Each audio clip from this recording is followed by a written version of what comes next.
Hey everybody, it's Neil and I have the biggest pizza box I guess ever. Let's get to check this thing out here. Let me move this. I don't know, I'm afraid I'll start our fire. But let's show you guys what this clock looks like here.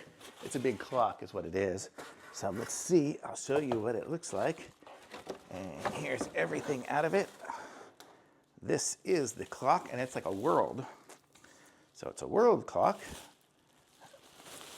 And it looks like this. So this is what it looks like here. This is the world from my point of view. Looks like I'm gonna have to cut these pieces off here.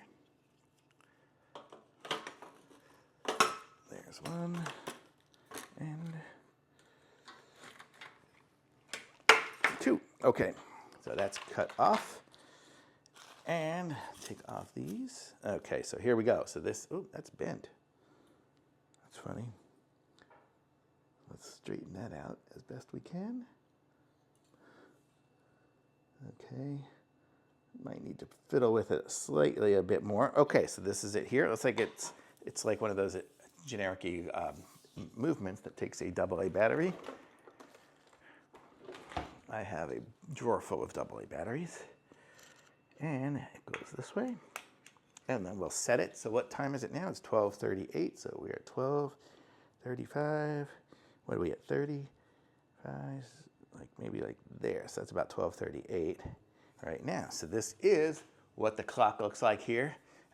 So it's nice. It comes with a little mounting bracket. It comes with this little star thingy, which you can kind of hammer into the wall, and then it connects up on that. Ow, man, something's so sharp.